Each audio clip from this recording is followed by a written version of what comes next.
மூகம் கரோதி வாசாலம் பங்கும் லங்கயதே கிரிம் யத்கிருபா தமகம் வந்தே பரமானந்த மாதவம். உத்தவ கீதை அந்தர்யோகத்தில் பார்த்துக்கிட்டு இருக்கோம். இது உத்தவ கீதையில் 18வது அந்தர்யோகம். 17 அந்தர்யோகம் பார்த்துருக்கோம். பகவத்கீதையில் 19 அந்தர்யோகம் பார்த்தோம். 18 அத்தியாயத்துக்கு 18 அந்தர்யோகமும் சாரமாக ஒரு அந்தர்யோகம் பார்த்தோம். இப்போ இது உத்தவ கீதையில் 18வது அந்தர்யோகம்.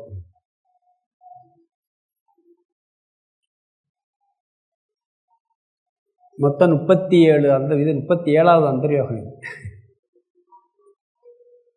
இதில் கிருஷ்ண பரமாத்மா உத்தவருக்கு சொன்னது. ஆரம்பத்தில் தத்துவத்தெல்லாம் சுருக்கமாக சொன்னார். சொல்லிட்டு பிறகு அவதூத சந்நியாசி யது மகாராஜாவுக்கு சொல்கிற உபதேசத்தை பார்த்துக்கிட்டு இருக்கோம். இப்போ நம்ம யது மகாராஜாவுக்கு அவதூதர் சொல்லிக்கிட்டு இருக்கிறார். அவர் 24 குருமார்கள் மூலமாக நான் இந்த உலகத்தில் நிறைய பாடங்களை கற்றுக்கொண்டேன்.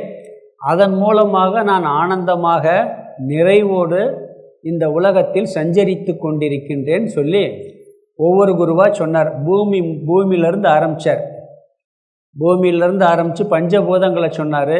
பிறகு சூரியன் சந்திரன் சொன்னார்.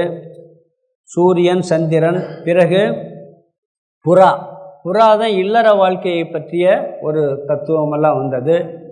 பிறகு 9வது மலைப்பாம்பு, பிறகு கடல், விட்டில் பூச்சி, தேனி, யானை, பிறகு தேன் எடுப்பவன், மான், மீன். இது வரைக்கும் சொன்னதுலாம் பார்த்தீங்கன்னா இந்த பஞ்ச இந்திரியங்களுக்கு 5 குரு சொன்னார். பஞ்ச இந்திரியங்களுக்காக. பிறகு பிங்களா என்ற ஒரு வேசிய குருவாக சொல்லி எந்த கீழ்நிலையில் இருந்தாலும் கூட ஒரு மனிதன் மேலான நிலைக்கு வர முடியும் அப்படிங்கிற தத்துவத்தையும் அதில் சொன்னார். பிறகு 9வது அத்தியாயத்தில் குரரப்பறவை, அதாவது கழுகு போன்ற ஒரு பறவையிலிருந்து கற்றுக்கொண்ட பாடம், தேவைக்கு மேலே வச்சுக்கிறக்கூடாது, அந்த பொருளிடத்தில் அதிக பற்றுக்கூடாது.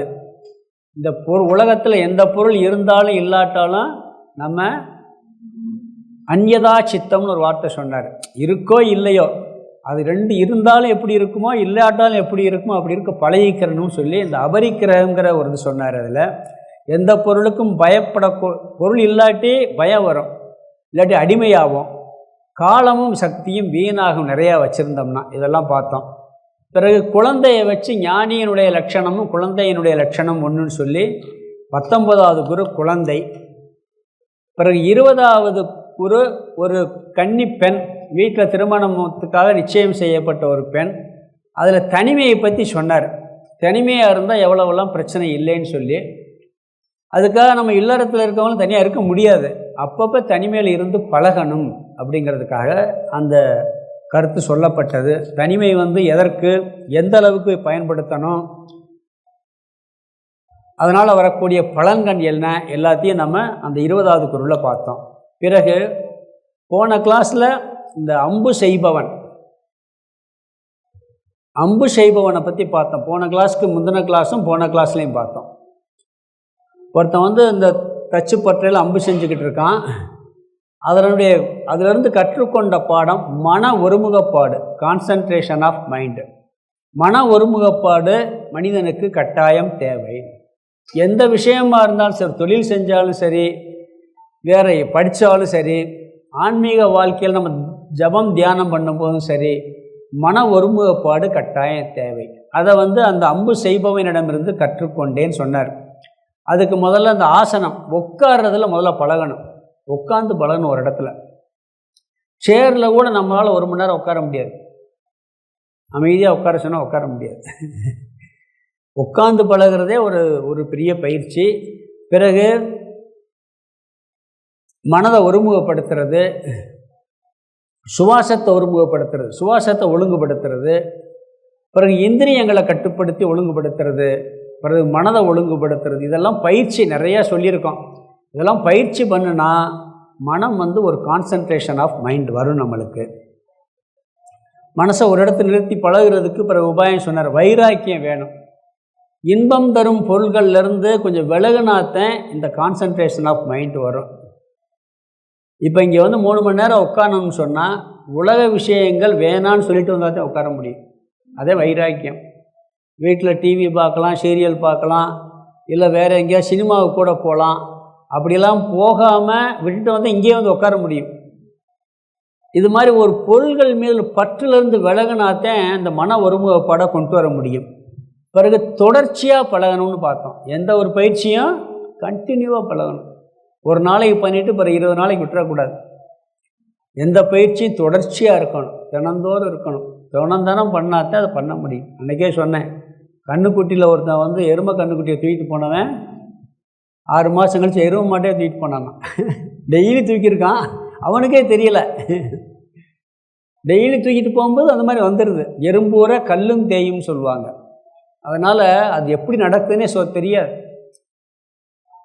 அந்த இன்னைக்கு சொன்னேன், ஒரு வேறு அரச மர விதை வந்து மலை இடுக்கில் வந்து விழுந்துருச்சுன்னு சொன்னால் அந்த விதை வந்து முளை கட்டும். அந்த முளையை பிடுங்கி, அந்த செடியை பிடுங்கி கையில் நசுக்குனேன்னு அழிச்சு கீழே தூக்கி போட்டு போயிடலாம். அந்த பாறையினுடைய இடுக்கோ இல்லை இந்த வீடினுடைய இடுக்கில் விழுந்துச்சுன்னா. ஆனால் அது முளைக்க ஆரம்பித்து விட்டுட்டோம்னு வச்சுக்கன்னா தினம் வளருது. தினந்தோறும் வளர்ந்து என்ன பண்ணுது, கடப்பாறையில் இடிக்க முடியாத செவத்தை 2ஆக பழக்குது. தினம் செய்யும்போது நம்மளுக்கு எவ்வளோ பெரிய சக்தி வருதுன்னே சொல்ல முடியாது. அப்படி தினந்தோறும் பயிற்சி செய்ய வேண்டும், அது பார்த்தோம். பிறகு சோம்பேறித்தனம் இருக்கக்கூடாது. எந்த விஷயத்துக்கும் சோம்பல் வந்து நம்மளை வந்து கீழே தள்ளிடும். அது முக்கியமான கருத்து. பிறகு எந்த அளவுக்கு மனசை ஒருமுகப்படுத்துறது. சில பேர் மனசை ஒருமுகப்படுத்தி எனக்கு பிஸ்னஸ் நல்லா நடக்கும் அப்படிம்பாங்க. தியானம் பண்ணிட்டு போனால் பிஸ்னஸ் நல்லது, தப்பே இல்லை. ஏன்னா மனசை ஒருமுகப்படுத்தி இங்கே பழகுறோம், அது பிஸ்னஸ்லேயும் பண்ணுறோம். ஆனால் இது எந்த அளவுக்கு தேவைன்னா, நாம் ஒரு விஷயத்தை புரிஞ்சுக்கிற சக்தி வர்றது வரைக்கும் நம்மளுக்கு தேவை. ஒரு விஷயத்தில் ஈடுபட்டால் கான்சன்ட்ரேஷன் ஆஃப் மைண்ட் வரும். இதில் பண்ணும்போது சைடு எஃபெக்டாக நம்மளுக்கு சில ஆற்றல்கள்லாம் வரும், சித்திகள்லாம் வரும். நம்ம நினச்சது நடக்கும், சில நேரங்களில் நம்ம சொன்னது பலிக்கும், எப்போயாவது நடக்கும். உடனே என்ன பண்ணுறது, நான் டெய்லி தியானம் பண்ணுறேன், எனக்கு அதனால் சக்தியெல்லாம் வந்துருக்குன்னு பெருமை அடித்தோம்னு வச்சுக்கோங்க, பிறகு கீழே போயிடுவோம். சித்திக்காக பண்ணக்கூடாது, விஷயத்தை புரிஞ்சுக்கிறதுக்காக பண்ணணும். இதெல்லாம் பார்த்தோம். பிறகு எப்பொழுதுமே சத்துவ குணத்தில் மேலோங்கி இருந்தோம்னு சொன்னால் நம்மளுக்கு இந்த மன ஒருமுகப்பாடு வரும். பிறகு 22வது குரு பாம்பு.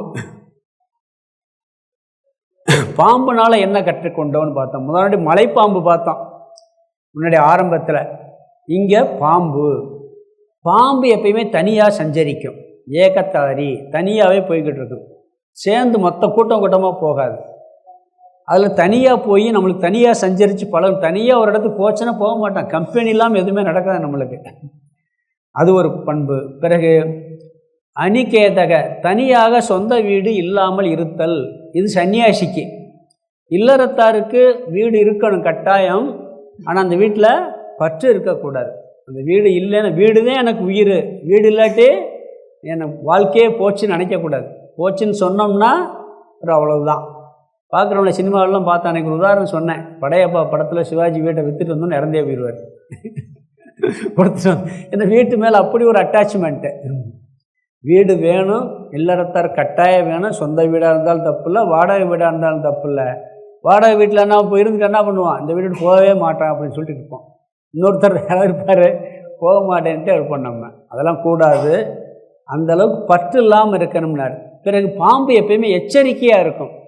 நாம் எந்த விஷயங்களிலும் எச்சரிக்கையாக இருக்கும். புலன் இன்பங்களாக இருக்கட்டும், வெளி விஷயங்களாக இருக்கட்டும், எச்சரிக்கையாக இருப்போம். நம்ம என்ன நினைக்கிறோம், நம்ம பாம்புன்றது எச்சரிக்கையாக இருக்கும் நம்ம நினச்சிக்கிட்டு இருக்கோம். பாம்பு நம்மளை கண்டா பயந்து ஓடிக்கிட்டே இருக்கும். அது வந்து தெரியாமல் ஏதாவது டச் பண்ணிட்டாதே கடிக்குமே ஒழிய அது ஒன்றும் பண்ணாது. நம்மளை கண்டவனும் ஓடிடும். அது எச்சரிக்கை. யார் நம்மளை அடிச்சிருவாங்களோ பயந்துருக்கும். அது மாதிரி எல்லா விஷயங்களையும் எச்சரிக்கையாக இருத்தல். பிறகு இருக்கிற இடத்த அட்ஜஸ்ட் பண்ணி அது வீடாக மாற்றிக்கிறோம். ஒரு குகையாக இருக்கட்டும், ஒரு பொந்தாக இருக்கட்டும், அந்த இருக்கிற இடத்த அட்ஜஸ்ட் பண்ணிக்கிறோம். நம்மளுக்கு என்ன பண்ணுவோம், வசதியாக இருந்தால் சரிம்போம், வசதி இல்லாமல் இடத்துல மாட்டிக்கிட்டோம்னு வச்சுக்கோங்க, இங்கே வந்து மாட்டிக்கிட்டே நான் அவஸ்தப்படுவோம். அன்றைக்கி அட்ஜஸ்ட் பண்ணிக்கிறணும். அதான் அன்றைக்கி ஒரு உதாரணம் சொன்னேன். ரிஷிகேஷன் இந்த கைலாஷ் யாத்திரை போகும்போதெல்லாம் ரொம்ப இப்போல்லாம் கொஞ்சம் வசதிகள்லாம் இருக்குது. ஒரு சின்ன ரூமில் 10 பேரை போட்டு அடைச்சிடுவாங்க, படுக்கிற தூங்க விட்டுருவாங்களாம். என்னங்க இப்படி போட்டு எங்களை பண்ணுறீங்க, இவ்வளோ பணம் வாங்கியிருக்கீங்க, என்ன போன விட்ட 20 பேர் அதில் தங்க வச்சேன் அப்படிம்பானாங்க. உடனே என்ன, சரி பரவாயில்ல, நம்மளுக்கு பரவாயில்லைன்னு என்ன வரும். அது மாதிரி எங்கேயாவது போகிறோம், சில இடங்களில் வாய்ப்பு கம்மியாக இருக்குது, அங்கே அட்ஜஸ்ட் பண்ணி இருந்துக்கிறணும் அப்படிங்கிறதுக்காக பாம்பு அப்படி அட்ஜஸ்ட் பண்ணி இருக்குமா. சின்ன பொந்தில் இருக்கும், பெரிய பாலடைஞ்ச வீட்டில் இருக்கும், ஒரு மலை இடுக்கில் இருந்துக்கிறோம், அப்படி இருக்கிற இடத்த அட்ஜஸ்ட் பண்ணி இருக்கிறது. பிறகு அலட்சியமானக தன்னை மறைத்து கொள்ளுதல், இதுவும் பார்த்தோம்.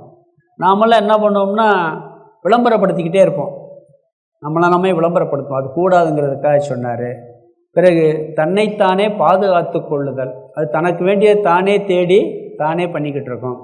அல்ப பாஷனக எந்த சப்தத்தையும் உருவாக்காது, நம்ம எப்போ பார்த்தாலும் பேசிக்கிட்டே இருக்கிறோம், பேச்செல்லாம் குறைக்கணுங்கிறக்காக சொன்னார். இது பாம்பிடமிருந்து கற்றுக்கொண்ட பாடம். பிறகு சிலந்தி பூச்சியில் பாதி பார்த்து நிப்பாட்டியிருக்கோம். சிலந்தி பூச்சி உதாரணம். இங்கே தான் தத்துவத்துக்கு வந்தோம். சிலந்தி பூச்சியை வச்சு கடவுள்னா யார் அப்படிங்கிற தத்துவத்தை சொன்னார். கடவுள்னா யார்? கடவுள் இந்த உலகத்தை படைத்தவர், ஈஸ்வரன், ஈஸ்வர தத்துவம். ஈஸ்வரன் சிவன்கிற அர்த்தம் இல்லை. வேதாந்தத்துக்குள்ளே வந்தால் கடவுள்னா ஈஸ்வரனுங்கிற வார்த்தையை தான் பயன்படுத்துவார். அப்போ சிவன் விஷ்ணு கிடையாதான்னு சொல்லக்கூடாது. ஏன்னா கீதையிலே விஷ்ணு என்ன சொன்னான், ஈஸ்வரனாக இருக்கிறேன் பாரு, அனைத்துக்கும் கடவுளாக இருக்கிறேங்கிற அர்த்தத்தில் சொல்கிறது. தலைவன் அர்த்தம் ஈஸ்வரன் சொன்னான். சிலந்தி பூச்சி என்ன பண்ணோம், கூடு கட்டி அதில் வாழும். அந்த கூட்டுக்கு உண்டான மெட்டீரியல் எங்கேருந்து எடுக்குது, வலைக்கு உண்டான அந்த நூலை எங்கே தனக்குள்ளேருந்தே எடுக்கும், பிறகு கட்டி அதிலே வாழும். இப்போ பானை செய்யணும்னா மண் வேணும், குயவன் வேணும், 2 பேர் வேணும், செய்கிற ஒருத்தன் வேணும், அது பொருள் வேணும். சிலந்தி பூச்சியினுடைய கூட்டுக்கு பொருளும் அதுக்குள்ளேருந்தே எடுக்குது, கட்டுறதும் அதுதான். அது மாதிரி இந்த உலகத்தை படைச்சிருக்கார் கடவுள்னு சொன்னால் வெளியே எங்கேயோ இருந்து பொருள் எடுத்து அவர் படைக்கலை, அவருக்குள்ளேருந்தே இந்த பொருளையும் உற்பத்தி பண்ணியிருக்கிறாரு. படைச்சதும் அவரே, படைக்கப்பட்ட பொருளும் அவரே. இதுதான் இதனுடைய சாரம். இதில் நாம் நிறைய கருத்து பார்த்தோம். அதாவது கடவுள் ஒருவரே, கடவுள் ஒரே ஆள் தான். ஒரு கடவுள் பலவிதமாக தோற்றத்தில் இருக்கிறார், பல பேர் சொல்லி அழைக்கிறோம். அன்னைக்கு ஒரு உதாரணம் கூட சொன்னேன். ஒரே பெண், குழந்தைக்கு அம்மா, அம்மாவுக்கு குழந்தை, அதனுடைய அம்மாவுக்கு அது பெண் குழந்தை, அது குழந்தைக்கு அது தாய், பாட்டிக்கு பேத்தி, இது பேத்திக்கு அது பாட்டி, அண்ணனுக்கு தங்கைக்கு. இப்படி ஒரே பெண்ணை எத்தனை உறவு சொல்லி கூப்பிடுறோமோ அப்படி ஒரே கடவுளுக்கு பல பேர் சொல்லி கூப்பிடுறோம் அப்படிங்கிறதெல்லாம் பார்த்தோம். நம்ம தண்ணி ஒரே தண்ணி தான், கடல் ஒரே கடல் தான், ஆனால் எத்தனை பேர் சொல்லி கூப்பிட்றேன். தேசம் பூரா இருக்குது, உலகம் பூரா இருக்கிறதுக்கு ஒரே கடல் தான், தொடர்ச்சியாகத்தே இருக்குது. ஆனால் அன்றைக்கே சொன்னேன், கன்னியாகுமரியில் போய் நின்றுக்கிட்டு தெற்க பார்த்தா இந்து மகா சமுத்திரம், மேற்கு திரும்பி பார்த்தா அரபு கடல், கிழக்கு திரும்பி பார்த்தா வங்காள விரிகுடான்னு சொல்லணும். ஒரே இடத்துலன்ட்டு ஒரே கடலை பார்த்து 3 பேர் சொல்லுவோம். அது மாதிரி கடவுள் ஒருவராக இருக்கிறாரு, பல பேர் இருக்குன்னு பார்த்தோம். பிறகு நாராயணகன் ஒரு வார்த்தை சொன்னார். இப்போ ஈஸ்வரன் நாராயணகன். நாராயணன்னா மனிதனுடைய லட்சியமாக இருப்பவர். மனித பிறவி பிறந்தால் கடவுள் ஒருவரே லட்சியம்.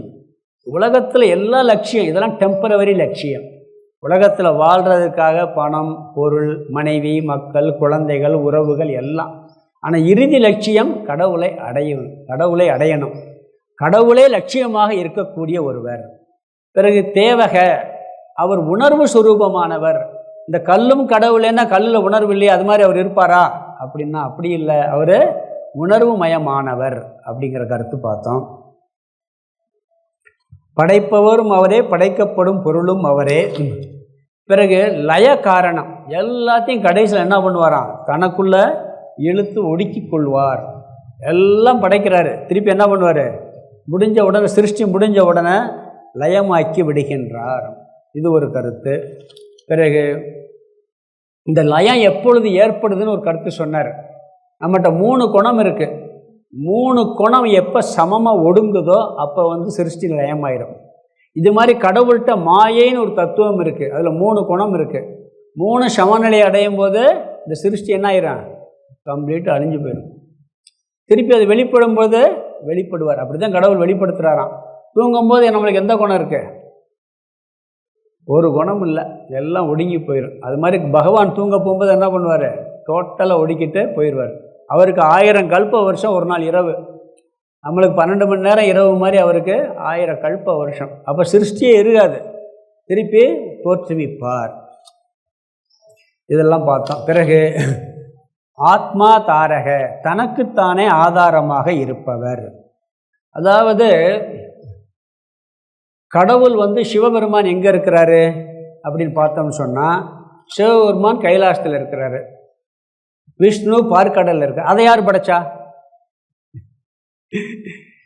அப்போ யாரோ படைச்சி வச்சதை எடுத்து போயிருக்காருன்னா அதுக்கு இவர் தானே படைச்சிருக்கணும். அப்போ இவர் இவருக்குத்தானே இவரும் ஆதாரமாக இருக்கார், உலகத்துக்கும் ஆதாரமாக இருக்கின்றார். அகிலா தாரக, இது 2 கருத்தையும் பார்த்தோம். பிறகு கடைசியாக பார்த்தது பிரதான புருஷக, அதாவது மாயையாகவும் பரம்பொருள் தத்துவமாகவும் இருப்பவர். இந்த இதில் 2 தத்துவம் இருக்குது. ஒன்று பொய் தத்துவம் இருக்குது, ஒன்று உண்மை தத்துவம் இருக்குது. இந்த உண்மை தத்துவம் அவர் தான், பொய் தத்துவம் அவரே அப்படிங்கிறதையும் பார்த்தோம். ஆதி புருஷக, என்றும் இருப்பவர். பிறகு கடைசியாக கடவுள் மேலானவர். இதோட முடிச்சிருக்கோம். அவருக்கு மேலே ஒரு உயர்ந்த சக்திமான் யாருமே கிடையாது. கடவுளுக்கு மேலே பெரிய சக்தி உள்ளவர் இல்லவே இல்லை. தனக்குமே இல்லாதான்னு பார்த்தோம். அவர் தான் இருக்கிறதுலையே பெரிய ஆள், அவரை விட வேற ஆள் எதுவுமே கிடையாது. இந்த மாயை, இந்த பிரபஞ்சம் அனைத்தும் அவருடைய கட்டுப்பாட்டுக்குள்ளே இருக்குது. நாம் இதனுடைய கட்டுப்பாட்டில் நாம் இருக்கோம். அன்றைக்கி ஒரு உதாரணம் கூட சொன்னேன். ஜட்ஜு, போலீஸ், இது போலீஸ்காரர், கைதி, ஜனாதிபதி கூட வரக்கூடிய போலீஸுக்கும் கைதி கூட வர்ற போலீஸுக்கும் வித்தியாசம் சொன்ன ஞாபகம் இருக்கா? மாயைங்கிறது போலீஸ் மாதிரி, மாயைங்கிறது போலீஸ் மாதிரி. ஒருத்தன் டவுனுக்கு கூட்டு போகிறாரு, ஒருத்தரை பையனை புதுசாக போகிறாரு. போலீஸ் 2 பேர் AK-47 திருடனை கூப்பிட்டு வர்றான். இன்னும் 2 போலீஸ் சாதாரணமாக கூப்பிட்டு வர்றான். ஒரு திருடனுக்கு 10 போலீஸ் வர்றான். என்ன பண்ண, சின்ன திருடன் 2 போலீஸு, பெரிய திருடன் 10 போலீஸு அப்படிங்கிறாரு. அடுத்த தெருவில் போனால் ஒரு ஏகப்பட்ட போலீஸ் வருது. முன்னாடி ஒரு போலீஸ் வேன் போகுது, பின்னாடி போலீஸ் வருது, பைக்கில் போலீஸ் வருது, நடுவில் ஒருத்தர் வர்றாரு. சின்ன பையன் என்ன சொல்கிறான்? திருடன் கத்துறான், பெரிய திருடன்ட்டு. வர்றது ஜனாதிபதி. ஏன்னா நிறையா போலீஸ் இருந்தால் பெரிய திருடன் கணக்கில் இவர் தானே சொல்லியிருக்காரு. ஆனால் அந்த போலீஸெல்லாம் அவர் கட்டுப்பாட்டுக்கு இருக்குது, அந்த போலீஸெல்லாம் அவருடைய கட்டுப்பாட்டில் இருக்குது. இந்த போலீஸுடைய கட்டுப்பாட்டில் இவன் இருக்கான். அது மாதிரி இந்த ஜீவராசிகள் எல்லாருமே மாயைங்கிற கட்டுப்பாட்டுக்குள்ள அடங்கியிருக்கும். ஆனால் எல்லாமே ஈஸ்வரனுடைய கட்டுப்பாட்டில் இருக்குது. மாயையே அவரை பாதிக்காது. அவர் சொல்கிறபடி மாயை கேட்கும், ஆனால் மாயை சொல்கிறபடி நாம் நடந்துக்கிட்டு இருக்கோம். அது 2க்குள்ள வித்தியாசம். மேலானவர்னு சொல்லிட்டு கடைசியாக கைவல்யம் இன்னும் கொஞ்சம் இருக்குது. இது வரைக்கும் பார்த்து முடிச்சிருக்கான், சாரமாக சொல்லிட்டேன். கைவல்யம் என்ற பெயரை உடையவர். கைவல்யம்னா மோட்சம் என்ற பெயரை உடையவர். நாராயணன் பார்த்தோம்.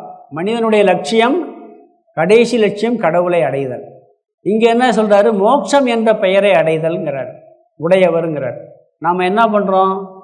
எல்லாரும் எதுக்கு முயற்சி பண்ணுறோம்? மோட்சத்துக்கு தான் முயற்சி பண்ணுறோம்.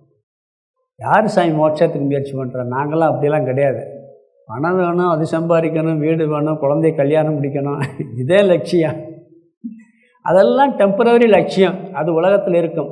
இறுதி லட்சியம் மோட்சம். கடவுளை அடைகிறதுங்கிறது மோட்சங்கிறது ஒன்று தான். கடவுளுக்கே மோட்சம் ஒரு பேர் இருக்குது. அதனால் கடவுளை அடைவதும் மோட்சத்தை அடைவதும் ஒன்று. அந்த மோட்சம் என்ற பெயரை உடையவர். மாயையோடு சேர்ந்து அதில் கட்டுப்பட்டு இருந்தால் மோட்சம் கிடையாது. மாயையை நீக்கி கடவுளை புரிஞ்சுக்கிட்டோம்னா நம்மளுக்கு மோட்சம் கிடைக்கும். மோட்சம்னாலும் கடவுள்னாலும் ஒரே வார்த்தை தாங்கிறார். மோட்சம் என்ற பெயரை உடையவர். வாரணாசி, காசிங்கிறோம், 2 வேறு வேறையா? மெட்ராஸ், சென்னை ஒன்று தான். பாண்டிச்சேரி, புதுச்சேரி வேறு வேறு. அது மாதிரி மோட்சம் என்ற பெயரை உடையவர் ஈஸ்வரன். பிறகு சச்சிதானந்த சுரூபமானவர். சத்து, சித்து, ஆனந்தம். இந்த இந்த இதில் குருட்ட மட்டும் பூரா தத்துவமாக வரும், ஏன்னா ஈஸ்வர தத்துவங்கிறதுனால. நம்மகிட்ட 3 அம்சம் இருக்குது இந்த உலகத்திலேயே. இப்போ இந்த வாட்ச் இருக்கா இல்லையா? தத்துவம் கொஞ்சம் சொல்கிறேன். இந்த வாட்ச் இருக்கா இல்லையா? இருக்குன்னு சொல்கிறோம். நான் இருக்கனா இல்லையா? இருக்குது. இருக்கிறதுங்கிறது பேர் சத்துன்னு பேர். மரம் இருக்கிறது, டேபிள் இருக்கிறது, சூரியன் இருக்கிறது, சந்திரன் எங்கெல்லாம் இருக்குன்னு சொல்கிறோமோ அந்த இருக்குங்கிறதுக்கு பேர் என்ன பேர்? சத்துன்னு பேர். பிறகு அந்த இருக்குன்னு எனக்கு தெரியுதுல, நான் இருக்கேங்கிறது தெரியுது, இது இருக்குங்கிறது எனக்கு தெரியுது, விளங்குது, தெரிகிறதுக்கு பேர் சித்துன்னு பேர், அறிவு. இது இருக்குங்கிற அறிவு இருக்குது. இது ரெண்டு எல்லாருக்கும் இருக்குது, இருக்கா இல்லையா? இன்னொன்று ஆனந்தம், அது இருக்கான்னா அதுதான் இல்லை. எல்லா பொருள்லையுமே இந்த மூணுமே இருக்குது. மனுஷன்ட்டே இருக்குது, இதுலேயும் இருக்குது, எல்லா இடத்துலையுமே சத்து சித்து ஆனந்தம் இருக்குது. ஏன்னா எல்லாம் கடவுளுடைய சொரூபம் தான் அப்படி ஆகிருக்கு. இங்கே சத்து மட்டும் வெளிப்படுது, சித்து வெளிப்படலை. இருக்குன்னு தெரியுது, இதில் உணர்வு வெளிப்படலை, உணர்வு இருக்கு வெளிப்படலை. நம்மகிட்ட இருக்கேங்கிறது தெரியுது, இருத்தலும் இருக்கு, இருத்தேங்கிறது தெரியவும் செய்யுது, உணர்வு வெளிப்படுது. கொஞ்சம் கவனமாக புரியணும். கொஞ்சம் தத்துவத்தை சொல்கிறேன், தூக்கம் வந்தால் பரவாயில்ல. சித்து, சித்துங்கிறது தெரியுது, சத்து சித்து. இது எல்லா இடத்துலையும் ஜீவராசிகள்கிட்ட எல்லாத்துலேயும் சத்தும் தெரியும், சித்தும் தெரியும். சித்துனா உணர்வுன்னு அர்த்தம். உணர்வு இருக்க தெரியுதா தெரியலையா? இருக்கேங்கிறது தெரியுதா தெரியலையா? இதில் உணர்வு வெளிப்படுதா? இல்லை. ஏன்னா இருக்கு வெளிப்படாது. இப்போ கண்ணாடி வெளியே பார்க்குறோம், சூரியன் எல்லா இடத்துலையும் வெளிச்சம் இருக்குது. இந்த இடத்துல சூரியன் தெரியுதா? கண்ணாடியை வச்சா சூரியனுடைய பிம்பமும் தெரியும்.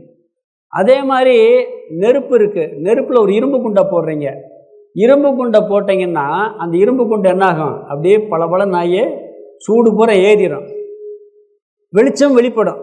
இப்போ இந்த லைட் எரியுதுன்னா என்ன அர்த்தம்? ஹீட் ஆகி வெளிச்சமும் வெளிப்படுது, சூடும் ஆகுது. நெருப்புக்கு ரெண்டு தன்மை இருக்குது, சுடும் தன்மை இருக்குது, வெளிச்சத்தை விடுற தன்மை இருக்குது. அது இரும்பில் போட்டால் ரெண்டுமே வெளிப்படுது. தண்ணியை சுட வச்சிங்கன்னா அது எனக்குமா ஒளி விடுமா? சூடு மட்டும்தான் எடுத்துக்கிறோம். அது மாதிரி ஜடப்பொருளில் இருக்கு, சத்து மட்டும் வெளிப்படுது, சித்து வெளிப்படலை. ஜீவராசிகள்கிட்ட சத்து வெளிப்படுது, சித்து வெளிப்படுது. நம்மளே மனசை சுத்தமாக வச்சு கடவுளை அடைஞ்சிட்டோம்னா ஆனந்தமும் முழுசாக வெளிப்படும். இப்போ எப்படி வெளிப்படுது? கொஞ்சம் கொஞ்சம் அப்படி பளிச்சுன்னு வருது சந்தோஷம், பிறகு நம்ம அப்படியே அடையும் போகுது. நம்மளுக்குள்ள ஆனந்தம் இருக்கிறதுனால தான் ஆனந்தத்தை அனுபவிக்கிறோம். உண்மையிலே நம்மளுடைய சொரூபமே ஆனந்தமாக தான் இருக்குது. அதனால தான் நம்ம என்ன பண்ணுறோம், ஆனந்தமாக அதிகமாக இருக்குது. எங்கே சாமி ஆனந்தமாக இருக்கேன்? நான் காலையில் எந்திரிச்சேன்னா நைட்டு வரைக்கும் நான் படாத பாடு உலகத்தில் எதுவுமே இல்லைன்னு நீங்கள் சொல்லலாம். எவ்வளவு மனுஷனாக இருந்தாலும் சரி, 3/4 நேரம் சந்தோஷமாக தெரியும். நான் ஒரு லாஜிக் சொல்கிறேன் பாருங்கள். அவன் எவ்வளவு வேதனைப்பட்டவன், ஜெயிலில் இருக்கவனாக இருக்கட்டும், சித்திரவதை அனுபவிக்கிறதா இருக்கட்டும், 3/4 பங்கு நேரம் சந்தோஷமாக தான் இருப்பான். ஏன்னா அவனுடைய சொரூபம் அது. ஞானி முழுசாக சந்தோஷமாக இருக்கு. எப்படின்னா, ஒரு நாளைக்கு தூங்குறோமா இல்லையா? கட்டாயம் தூங்குறோம்ல. 6 மணி நேரம் 8 மணி நேரம் சந்தோஷமாக இருக்குமா, தூக்கப்படுறோமா? அப்போ டெய்லி ஒரு 1/4 சந்தோஷம் வந்துடுதா இல்லையா? இல்லாட்டி 1/3 வந்துடுது இல்லை? அப்போ ஆனந்தத்தில் மூழ்கிடுறோம். சரி, காலையில் 6 மணிலேருந்து சாயந்தரம் 8 மணி வரைக்கும் அழுதுகிட்டு தான் இருக்கேன்னு சொல்லுங்கள், ஒரு நாளாவது முழுசா. பெரிய துக்கமாக கூட இருக்கட்டும், உறவினர், நெருக்கமான உறவினர் கூட இறந்துருக்கட்டும், காலையில் நைட் வரைக்கும் அழுக மாட்டேங்க, மயக்கம் போட்டுருவீங்க. கடவுள் ஆனந்தத்தை கொண்டு போயிடுறார் உங்களை. ரொம்ப துக்கம் ஆனந்தத்தை கொண்டு போயிடுறார், மயக்கத்தை கொண்டு போயிடுறார் கடவுள். மயக்கம் போட்டு விழுகிறாங்களா இல்லையா? மறுநாள் என்ன ஆகும்? குறைஞ்சிடும். அதுக்கடுத்துலாம் குறைஞ்சிக்கிட்டே வந்துடும். 24 hours துக்கமாக இருக்குங்கிறது ஒருத்தர் கூட சொல்ல முடியாது. நான் பிறந்ததுலேருந்து நான் படாத கஷ்டம் யாருமே படலைன்னு எல்லாரும் சொல்லுவோம். பொய், அட்டை பொய். அது உலகத்தில் வடிகட்டின பொய். அதுதான். ஏன்னா எல்லாரும் அதிக நேரம் சந்தோஷம், சொரூபம் அது கடவுள்கிட்டருந்து வந்திருக்கான். முழுசாக வெளிப்படணும்னா இந்த கடவுள் தத்துவத்தை புரிஞ்சிட்டோம்னா வெளிப்பட்டுரும். அப்படிப்பட்ட சச்சிதானந்த ஸ்வரூபமானவர். சரி, அடுத்து உபாதியற்றவர். இதே தான் இந்த மாயையை கட்டுப்படுத்தி வச்சுருக்காருல்ல, நம்மளாம் மாயைக்கு உள்ளே இருக்கோம். இங்கே என்னென்னா, மாயை ஒன்று இருக்குது, அவர் ஒன்று இருக்கார். மாயைங்கிறது உண்மையிலே கிடையாது, பொய்யா இருக்குது, ஆனால் பயன்படுது. மாயைக்கு நிழல்னு ஒரு பேர் இருக்குது. மாயைக்கு நிழல் அப்படின்னு ஒரு பேர் இருக்குது. ஆனால் நிழல் இல்லைன்னு சொல்ல முடியுமான்னா இருக்குது, பயன் தரவும் செய்யுது. மரம் இருக்குது, மரத்து நிழல் உண்மையா பொய்யா? பொய் தான். ஆனால் அங்கே போய் வெயிலுக்கு உட்கார்றோமா இல்லையா? பயன் தரவும் செய்யுது. பொய்யா இருந்தாலும் பயன்படுது. ஆனால் அந்த நிழல் வந்து இதை சார்ந்திருக்கே ஒழிய அது உண்மையாக இல்லை. அது மரத்தை கட்டுப்படுத்தாது அது, ஆனால் அதை சார்ந்திருக்கு. அப்படி மாயை வந்து இவரை சார்ந்திருக்கு. இவர் வந்து அதனால் பாதிக்கப்படாமல் இருப்பவர், உபாதியற்றவர் அப்படிங்கிறார். அதாவது மாயா தத்துவம் இது கொஞ்சம் கஷ்டமாக இருக்கும் புரிகிறதுக்கு. இருக்கிறது மாதிரி இருக்கும், ஆராய்ச்சி பண்ணி பார்த்தா போயிடும். அதுக்கு பேர் மாயைன்னு பேர். இந்த உலகத்தில் இந்த எல்லாமே மாயை தான் இப்போதைக்கு இருக்குது, அவ்வளோதான். அது பயன்பட்டுக்கிட்டே இருக்குது, பிறகு போயிடும். அறிவில் ஆராய்ச்சி பண்ணி பார்த்தா ஓடிவிடும். இப்படிப்பட்ட மாயையை அவர் வந்து இது வந்து உபாதின்னு பேர். அவருக்கு தொந்தரவு பண்ணாமல் இருக்கும். நம்மளுக்கெல்லாம் தொந்தரவு பண்ணுது, அவரை தொந்தரவு பண்ணாது. இந்த அளவு புரிஞ்சுக்கிட்டா போதும். கனவு போலேன்னு வச்சுக்கலாம். மேஜிக் ஷோ இருக்குது, மேஜிக்கெல்லாம் உண்மையாக பொய்யா?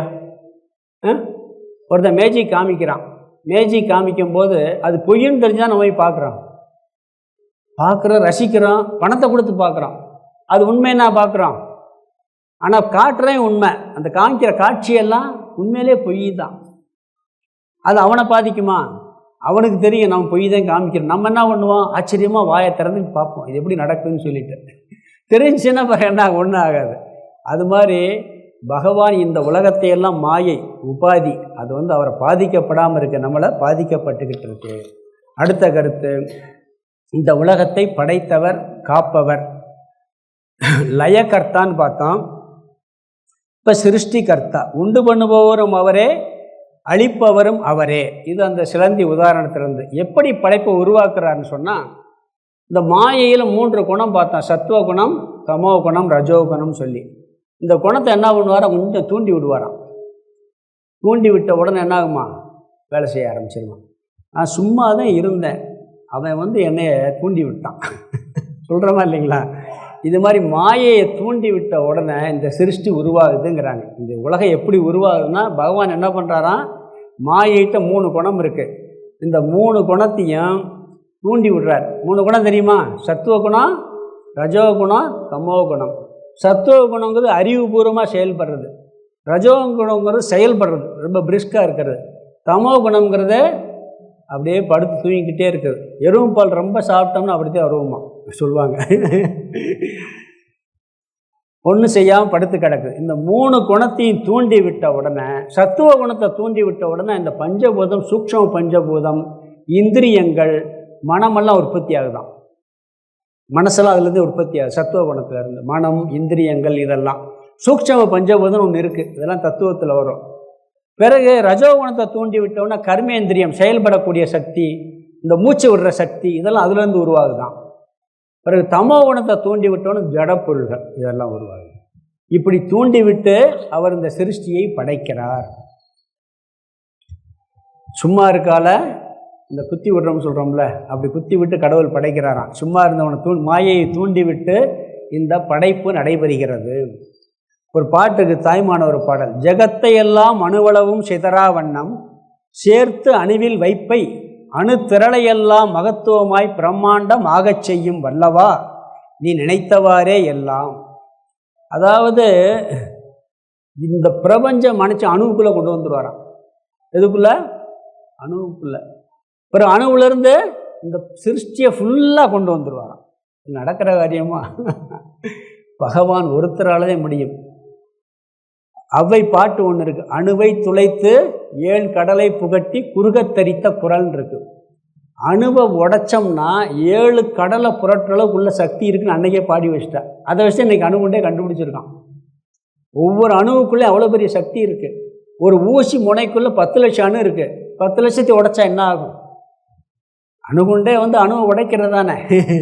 அப்போ எல்லாத்தையும் அணுவுக்குள்ளே கொண்டு வந்துடுவாராம், திருப்பி அப்படியே கொண்டு வந்துடுவாராம். கடவுள் வந்து என்ன வேணாலும் பண்ண முடியும். அப்படி இந்த உலகத்தை படைக்கக்கூடிய ஆற்றல் உள்ளவர் அப்படிங்கிறார். நான் சும்மா பேசாமல் இருந்தேன், என்னை சும்மா இருந்தவனை கல்யாணம் முடிக்க வச்சு என்னை பாடாப்படுத்தி இதெல்லாம் சொல்கிறது உண்டு.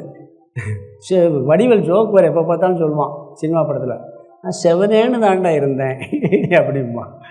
அது மாதிரி சும்மா இருந்த மாயை என்ன பண்ணாராம், தூண்டி விட்டு படைத்து விட்டார் அப்படிங்கிறாங்க. படைப்பே அப்படித்தான், தூண்டி விடுறது தான் படைப்பு தொழிலே அப்படித்தான் வருதுன்னு சொல்கிறாரு. பிறகு அதில் என்னென்ன வருதுன்னா, முதல்ல ஹிரண்ய கர்ப்ப தத்துவம் வருகிறது. அவரே ஹிரண்ய கர்ப்பனாக சூக்ஷ்ம பஞ்சபூதமாக மாறுகின்றார். பிறகு விராட் இந்த ஸ்தூல பஞ்சபூதமாக மாறுகின்றார். எல்லாம் அவரே இப்படி மாறுறாரு. அவர் உட்காந்துக்கிட்டு உருவாக்குறது இல்லை. சிலந்தி எப்படி தனக்குள்ளேருந்து பொருளை எடுத்து தானே வெளியே விட்டு பிறகு அந்த வலையை இழுக்குதோ அது மாதிரி இவர் பண்ணுறாரு அப்படின்னு சொல்கிறார். காரியம் காரணம், கடவுள் காரணம், இந்த உலகம் அனைத்தும் காரியமாக இருக்கின்றது.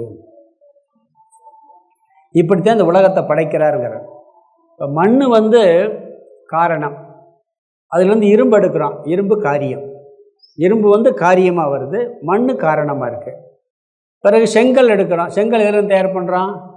மண்ணிலேருந்து தயார். மண் காரணம், செங்கல் காரியம். பிறகு சிமெண்டெல்லாம் எதில் தயார் பண்ணுறாங்க? மண்ணில். மண் காரணம், சிமெண்ட்டு காரியம். சரி, இந்த செங்கல் சிமெண்ட்டு கம்பி இரும்பெல்லாம் சேர்ந்து வீடாக கட்டுறோம். அப்போ வீடு காரியம், இந்த செங்கல் சிமெண்ட்டு கம்பியெல்லாம் காரணமாயிருது. இது காரியமாக இருந்து திருப்பி இது காரணமாயிருது.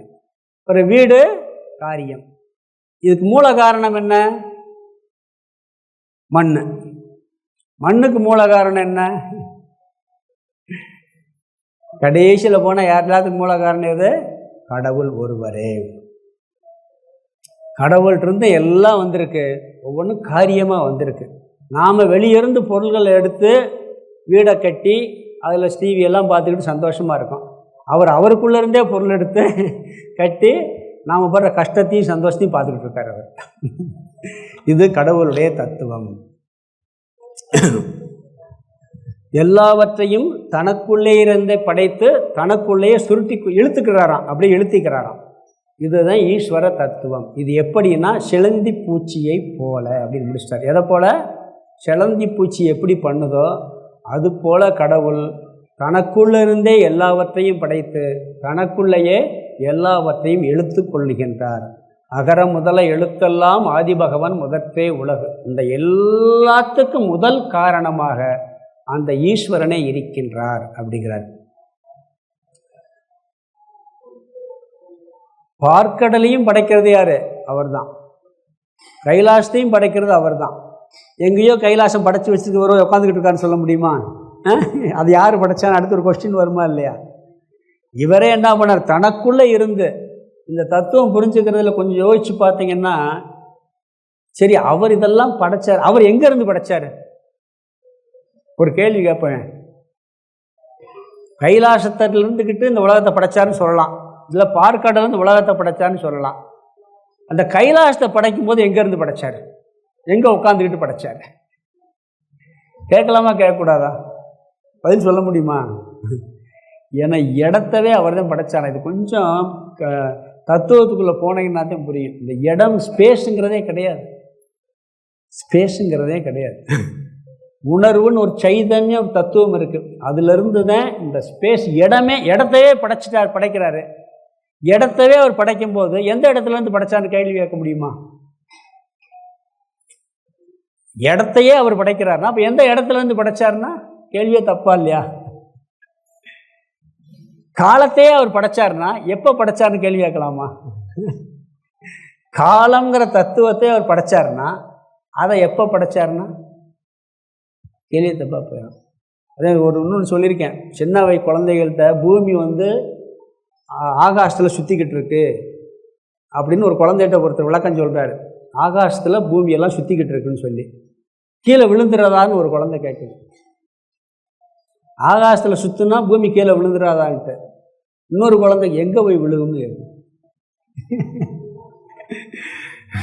விழுகிறது கடன் இல்லையே. அது மாதிரி எங்கே இருந்து படைச்சாருங்கிற கேள்வியே தனக்குள்ளே இருந்தே எல்லாவற்றையும் கொண்டு வந்தார். இதைத்தான் கான்சியஸ், இன்னைக்கு சயின்ஸ் கூட ஒத்துக்கிறாங்க. முதல்ல கான்சியஸ்லேருந்து உடல்லேருந்து உணர்வு வந்ததுங்கிறாங்க. இப்போ என்ன சொல்கிறாங்க, இல்லை உணர்வுலேருந்து உடல் வந்திருக்கலாம்ங்கிறதுல கொஞ்சம் அந்த ஆராய்ச்சி போயிருக்குன்னு சொல்கிறாங்க. உணர்வு இருப்பதால் தான் இந்த உலகம் இருக்குது. இப்போ நீங்கள் ஆழ்ந்த உறக்கத்தில் இருக்கீங்க, உணர்வு உங்கள்கிட்ட இல்லை மயக்கத்துக்கு போயிடுறீங்க. உங்களை பொறுத்தவரை உலகம் இருக்கா? நம்ம மயக்கத்தில் இருந்தாலே, ஆழ்ந்த உறக்கத்தில் இருந்தாலே உலகம் இருக்கா? நம்மளுக்கு இருக்கா? இல்லை. எனக்கு இல்லை, அவருக்கு இருக்குல்ல. அவருக்கு ஏன் இருக்குது? முழிச்சுக்கிட்டு இருக்கிறதுனால இருக்குது. அவருக்கு உணர்வு இருக்கிறதுனால உலகம் இருக்குது. உணர்வே ஒருத்தருக்குமே இல்லைன்னு வச்சுக்க, உலகம் இருக்குன்னு யார் சொல்கிறது? உணர்வில் தான் அனைத்தும் ஆழ்ந்த உறக்கத்தில் எந்த இதுவும் கிடையாது.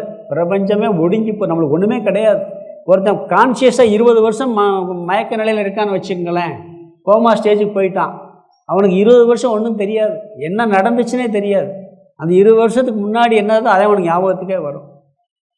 ஏன்னா உணர்வு இல்லை, எல்லாம் உணர்வுல தான் வெளிப்படுது, உணர்வுல தான் ஒடுங்குது. அந்த இடம்ங்கிற கான்செப்டே காலம் தேசங்கிறதே ஒடுங்குது.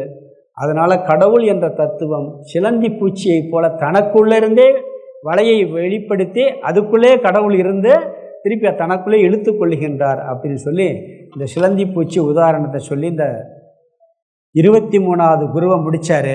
அடுத்த குரு வண்டு. இதில் என்னென்ன பார்த்துருக்கிறாருன்னா, கடவுள் லட்சணத்தெல்லாம் வரிசையாக சொல்லி இப்படிப்பட்ட கடவுள் இந்த உலகத்தை படைத்தார், உலகத்தை திருப்பி தனக்குள்ளே இழுத்து கொள்ளுகின்றார் சிலந்தி பூச்சியை போல. எப்படிப்பட்ட கடவுள்? ஒரே கடவுள், ஏகமாக இருக்கிறார், நாராயணனாக இருக்கிறார், மனிதனின் லட்சியமாக இருக்கிறார், உணர்வு சுரூபமாக இருக்கிறார், இந்த உலகத்தை சிருஷ்டிப்பவராகவும் இருக்கிறார், தன்னுள் இழுத்துக்கொள்பவராகவும் இருக்கிறார். அவர் எல்லாவற்றுக்கும் ஆதாரமாக இருக்கிறார், அவருக்கும் அவரே தான் ஆதாரம். ஏன்னா அவர் வேற எங்கேயும் இருக்கிறார்னு சொல்ல முடியாது. பிறகு என்றும் இருப்பவர், மேலானவர், மோட்சம் என்ற பெயரை உடையவர், சச்சிதானந்த சொரூபமானவர், மாயையை கட்டுப்படுத்தியவர், மாயை தன் கட்டுக்குள் வைத்திருப்பவர். இப்படிப்பட்ட ஈஸ்வரன் இந்த உலகத்தை படைத்து திருப்பி இழுத்து கொள்கிறார் சிலந்தி பூச்சியை போலன்னு சொன்னார். அடுத்து வண்டு, 24வது கடைசி குரு வண்டு. இதிலிருந்து கற்றுக்கொண்ட பாடம் என்னன்னா, இது ஒரு முக்கியமான டாபிக். பகவத்கீதையில் 8வது அத்தியாயம் அக்ஷர பிரம்ம யோகம் ஒரு அத்தியாயம் இருக்கு. அந்த அத்தியாயத்தினுடைய சாரம் தான் இந்த 24வது குருவான வண்டு என்ற குரு. இங்கே ஒரு மனிதன் எதை நினைத்து கொண்டே இருக்கின்றானோ அதுவாகவே அவன் மாறுகின்றான். இதுதான் என்னுடைய சாரம். வண்டு இருக்குது பார்த்தீங்களா, வண்டு இந்த குளவின்னு சொல்லுவோம். குளவி தான் இனத்தை உற்பத்தி பண்ணாது. புழுவை எடுத்து கொண்டு ஒரு மண்ணில் கூடு கட்டி அதுக்குள்ளே வச்சிடும். அதை கொத்திக்கிட்டே இருக்குன்னு சொல்கிறாங்க, இல்லாட்டி இது சவுண்டு விட்டுக்கிட்டே இருக்குமா. இந்த புழு எப்போ பார்த்தாலும் இந்த வண்டை நினச்சிக்கிட்டே இருக்குமா, பயந்துக்கிட்டே இருக்குமா.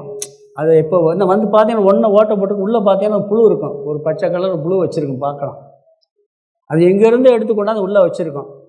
அதை கொத்துதுன்னு சொல்கிறாங்க, இல்லாட்டி இது விடுற சவுண்டு இல்லை, அது பயந்துக்கிட்டே இருக்குமா. அப்போ எப்போ பார்த்தாலும் இந்த வண்டை நினச்சிக்கிட்டே வண்டுவாகவே மாறிடுமா. வண்டு அந்த குளவி உற்பத்தி பண்ணுறது, தன்னுடைய வாரிசை உற்பத்தி பண்ணுறது புழுவின் மூலமாகவே உற்பத்தி பண்ணுமா.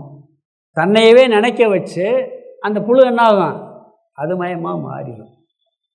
இதுதான் பொதுவாக மனித வாழ்க்கையில் எல்லாருக்கும் நாம் எந்த ரொம்ப நேரம் வாழ்க்கையில் நினைக்கிறோமோ அது மயமாகவே ஆகி விடுவோம். ஒரு சிங்கக்குட்டி ஆட்டு மந்தையில் ஒரு சிங்கம் குட்டி போட்டு போயிடுச்சு. குட்டி போட்டு போன உடனே என்ன பண்ணிச்சேன், சிங்கக்குட்டி அது கூட இது கத்த தெரியலை, எப்படி கத்துமா, மேமேன்னு கத்துமா, புல்லத்தையும் சாப்பிடுமா. புல்ல கொஞ்சம் நாள் கழிச்சு இன்னொரு சிங்கம் என்ன பண்ணியிருக்கு, என்னடா நம்ம இனம் ஒன்று உள்ளே இருக்குன்னு சொல்லி பிடிச்சி இழுத்துட்டு வந்துச்சான். இழுத்துட்டு வந்து அது சுயரூபத்தை காமிச்சின்னு சொல்லுவாங்க, தண்ணியில் காமிச்சு நீ ஆடு கிடையாது சிங்கம்னு சொல்லி. இந்த சிங்கமே ஆட்டோட சேர்ந்தால் என்ன ஆகி போச்சு, ஆடுமயமாகவே மாறிடுச்சு. அது இது விவேகானந்தர் ஒரு இடத்துல சொல்கிறார். ஏன்னா இது நெகட்டிவ், நாம் பாசிட்டிவாக எடுக்கிறதுனா நல்ல விஷயத்தை நாம் சிந்தித்தோம்னா நாம் நல்ல விதமாக மாறிடுவோம். ஒருத்தர் இறக்கும் தருவாயில் எதை நினைத்து கொண்டு இறக்கின்றானோ அதுவாகவே அவன் மாறுகின்றான். இதுதான் பகவான் சொல்கிறார். நீ என்னையே நினச்சிக்கிட்டு இருந்தா என்னையவே அடைவாய் அப்படிங்கிறார். நம்மளுக்கு ஏதாவது ஒரு விஷயத்தில் பலகீனம் இருக்கும், அதையே நினச்சிக்கிட்டு இருப்போம். நினச்சிக்கிட்டு இருந்தால் என்ன ஆகும்னா அதுவாகவே மாறிடும். அதனால தான் இந்த ஜபத்தை ரொம்ப பண்ண சொல்கிறாங்க. ஜபம் நிறைய பண்ண என்ன ஆகும்னா, என்ன பிரச்சனை வந்தாலும் மனசுக்குள்ளே ஓடிக்கிட்டே இருக்கும். ஓடிக்கிட்டே இருக்கும்போது மரண தருவாயிலையும் அந்த ஜபம் ஞாபகம் அந்த தன்னை எறியாமல் அந்த மந்திரம் ஓடிக்கிட்டே இருக்கு, அந்த கடவுளுடைய பேர் வரும். அப்போ அடுத்த பிறவிலையாவது அவர் அடைவதற்கான சூழலில் பிறப்புங்கிறார். நீங்கள் கோடீஸ்வரன் ஆகும் நினச்சிக்கிட்டே இறந்தீங்கன்னு வச்சுக்கோங்க, அடுத்த பிறகு கட்டாயம் கோடீஸ்வரன் தான். சரி இந்த விட சாகும்போது நினப்போம்னா அப்படி நினப்பெல்லாம் வராது, எப்படா பயந்தே வரும். இந்த மறுபிறவி படமெல்லாம் பார்த்து சினிமா படம் காமிப்பான், பார்த்துருக்கீங்களா? பழைய படம் பிராப்தம், நெஞ்சம் மறப்பதில் பழைய சினிமாவெல்லாம் பார்த்தீங்கன்னா தன்னை 2 பேர் லவ் பண்ணுவாங்க, அதே நினப்பில் 2 ஏதாவது இறந்துருவாங்க, அடுத்த பிறவியில் திருப்பி சேர்ற மாதிரி காமிப்பான். பெரும்பாலும் அப்படித்தான் காமிப்பான். ஏன்னா இறக்குற போது 2 பேரும் சேர்ந்து இருக்கலாம்னு நினைக்கிறாங்க, சேராமல் இறந்துடுவாங்க. அதே நினப்பில் இறக்குறதுனால அடுத்த பிறவியில் அப்படித்தான் காமிப்பான், ஞாபகமெல்லாம் வர்ற மாதிரி காமிப்பான். ஏன்னா அந்த மரண தருவாயில் எதை நினைக்கிறோமோ அதுதான் கிடைக்கும். அது மாதிரி இங்கே என்ன சொல்கிறாருன்னு சொன்னால், நாம் எதை நினைக்கிறோமோ அதுதான் நடக்கும் அப்படிங்கிறார். அதாவது நமது எண்ணத்துக்கு அவ்வளோ சக்தி இருக்குது. விவேகானந்தர் ஒரு இடத்துல சொல்கிறார், நீ எண்ணத்தை வலுவாக்கினேன்னா இந்த மலை நொறுங்கி விழுதுன்னு நினச்சா நொறுங்கி விழுந்துடும். ஒரு பொருள் சித்தியெல்லாம் பண்ணுறாங்கல்ல, இப்போ இங்கே கையில் திடீர்னு மாம்பழம் வருதுன்னு சொன்னால் எப்படின்னா ஒன்றும் கிடையாது, எங்கேயோ இருக்குது பழத்தை இங்கே கொண்டு வர சக்தி மனசு மூலமாக கொண்டு வர முடியும். எப்படி இந்த இது இருக்குது, டிவியில் இங்கேருந்து டெலிகாஸ்ட் பண்ணுறோம், அமெரிக்காவில் பார்க்க முடியுதா இல்லையா? இங்கே இருக்கிறத, இங்கே இருக்கக்கூடிய அந்த உருவத்தையும் சவுண்டையும் அமெரிக்காவில் நடக்கிறது நீங்கள் அடுத்த செகண்ட் பார்க்க முடியுது. அது என்ன மேக்னெட்டிக் வேவ்ஸாக மாற்றி திருப்பி லைட் சவுண்டு மாற்றிடுறாங்க. இது மாதிரி மனசுனால் அவர் என்ன பண்ண முடியுமா? சக்தி இருந்தால் எங்கேயோ இருக்கிறத கொண்டு வர முடியும். மந்திரவாதி என்ன இப்படியும் பாரு, ஆளை இல்லாமல் ஆக்கிடுவார், எங்கேயோ ஒன்று மறைச்சி வச்சுருவாரு இல்லையா? மனசு மூலமாக அந்த மந்திரவாதிகள் பண்ணாலும் மனசுக்கு அவ்வளோ சக்தியை கொண்டு வர்றது தான். விஞ்ஞானத்தில் பண்ண முடியாது. காற்று வந்து தென்றலாக வீசும், புயலாக வீசும் சொல்லுவான், புயல் வரப்போகுதுன்னு அறிவிச்சிருவான், புயலை தடுக்க முடியுமா? ஆனால் மனசில் பெரிய ஆற்றல்லாம் வந்தால் பண்ண முடியுது. ஏன் பண்ணாரா இல்லையா? திரிசங்க சொர்க்கத்தை உருவாக்கினார் விஸ்வாமித்திரர். அங்கேருந்து வந்த தள்ளி விட்டவனை திரிசங்குவே வானத்திலே நிப்பாட்டினார் அவர். அந்த மனதுக்கு அவ்வளோ பெரிய ஆற்றல் இருக்குது. ஏன்னா அதில் திருப்பி திருப்பி நம்ம எதை எண்ணுறோமோ அதில் அவ்வளோ பெரிய பலம் வருது அப்படிங்கிறார். எண்ணத்துக்கு அவ்வளோ பெரிய சக்தி இருக்குது.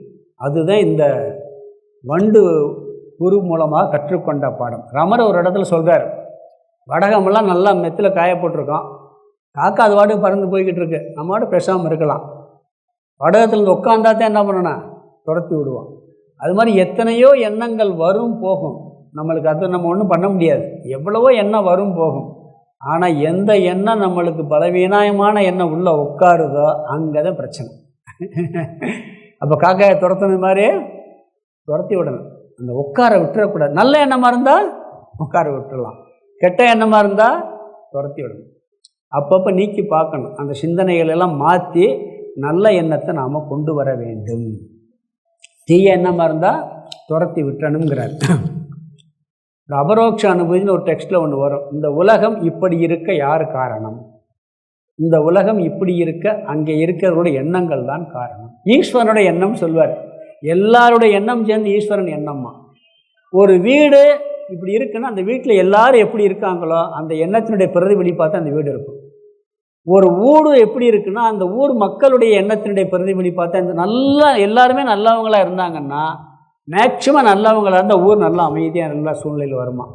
ஒரு நாடு அதே மாதிரி தான், அந்த எண்ணங்களுடைய மொத்த பிரதிபலிப்பு தான் வருங்கிறார். அதனால் அந்த எண்ணத்தை சரி பண்ணுற வேலை தான் நம்ம பண்ண வேண்டியது. நம்மளுக்கு எண்ணம் எப்படி வருதுன்னு சொன்னால், ஒரே எண்ணத்தை பற்றி சிந்தனைகள் எப்படி வருதுன்னா 3 விதமான உணர்வுகளின் அடிப்படையில் நம்மளுக்கு என்ன வருது. இது ஆராய்ச்சி பண்ணி நான் கெட்ட எண்ணத்தை நீக்கி நல்ல எண்ணத்தை கொண்டு வந்தோம்னு சொன்னால் நாம் வாழ்க்கையில் எல்லாத்தையும் சாதிக்க முடியும், எல்லா விஷயத்துலையும் வெற்றி பெற முடியும். இறந்த பிறகு ஒன்று பிறவாமையை அடைய முடியும், அல்லது அடுத்த பிறவியை நல்ல பிறவியாக கொண்டு வர முடியும். இந்த இப்பிறவி தப்பினால் எப்பிறவி வாய்க்குமோன்னு சொல்கிறான். ஆனால் அந்த மனித பிறவியில் மட்டும் அடுத்த பிறவியை நிர்ணயிக்கிற சக்தி நம்மளுக்கு உண்டு.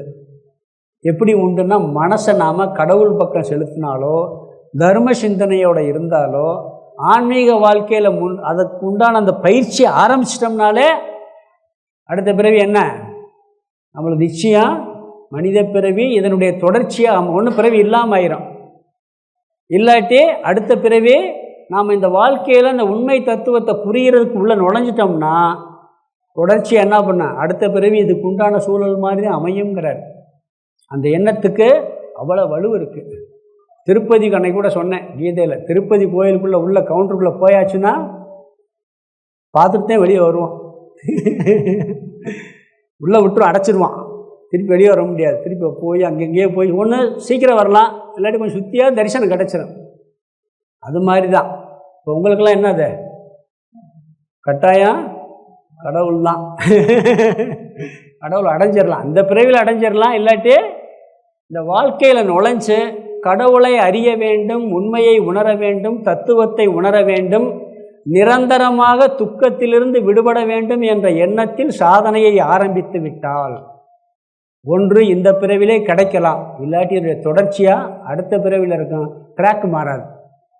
இல்லை சாதாரணமாக எல்லா மக்களையும் மாதிரி வாழ்ந்துட்டு அப்படியே இறந்தோம்னு சொன்னால் அடுத்த பிறவி எந்த பிறவின்னு தெரியாது. புண்ணியம் கூட நிறையா பண்ணியிருக்கலாம், சொர்க்கத்துக்கும் போகலாம், நரகத்துக்கும் போகலாம், ஆடாகவும் பிறக்கலாம், மாடாகவும் பிறக்கலாம், புழுவாகவும் பிறக்கலாம். ஆனால் இந்த ட்ராக்கில் நுழைஞ்சிட்டோம்னு வச்சுக்கோங்க, ட்ராக்கு மாறாதுங்கிறார். மற்ற பிறவிக்கெல்லாம் அப்படி இல்லை, மற்ற என்ன நீ உலகத்தில் எப்படி வாழ்ந்தால் அடுத்த பிறவி சொல்ல முடியாதுங்கிறாங்க. ஆன்மீக அது சொல்கிறார், ஆன்மீக வாழ்க்கைக்குள் நுழைஞ்சிட்டான்னா என்னை அடைவதற்கு முயற்சி செய்து விட்டார், அவனுக்கு வீழ்ச்சி என்பதே இல்லை அப்படிங்கிறார். அதனால் நம்மளாம் அதில் வந்திருக்கிறோம். அதனால் என்ன பண்ணுவோம், கொஞ்ச நேரம் போயிட்டு திருப்பி இந்த வாழ்க்கைக்குள்ளே வந்துடுவோம், போயிட்டு வரலாம். ஓம் பூர்ணமத பூர்ணமிதம் பூர்ணாத் பூர்ணமுதட்சியதே பூர்ணஸ்ய பூர்ணமாதாய பூர்ணமேவாவசிஷ்யதே. ஓம் சாந்தி சாந்தி சாந்தி. ஹரி ஓம்.